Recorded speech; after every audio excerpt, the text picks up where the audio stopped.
Méditation du 30 janvier.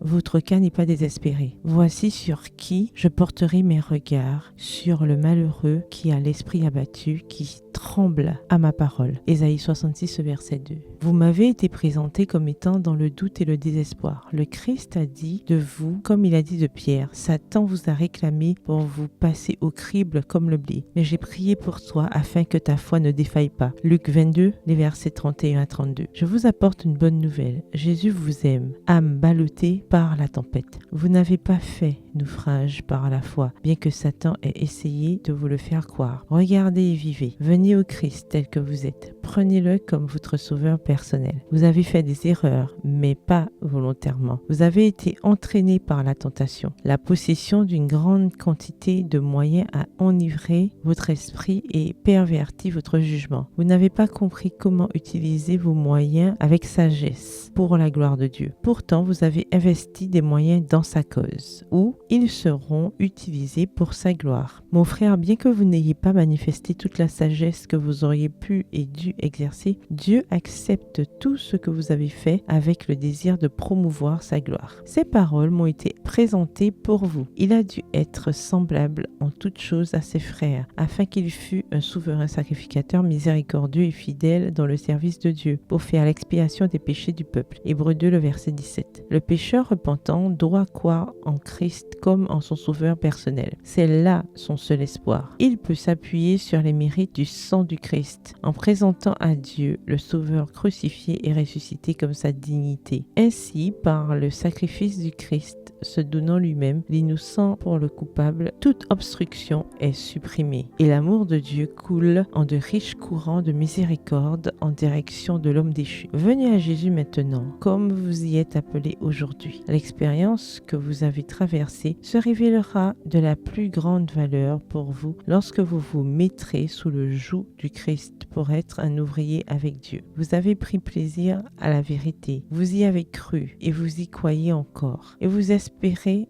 contre toute espérance parce que le Saint-Esprit lutte avec vous. Vous avez tracé des sentiers tortueux pour vos pieds à cause des tentations, mais résistez au diable et il fuira loin de vous. Approchez-vous de Dieu et il s'approchera de vous. Extrait tiré de la lettre 91, datée du 30 janvier 1895, adressée à un homme d'affaires aisé de l'Église adventiste du 7e jour. Bonne soirée et que l'Éternel vous bénisse.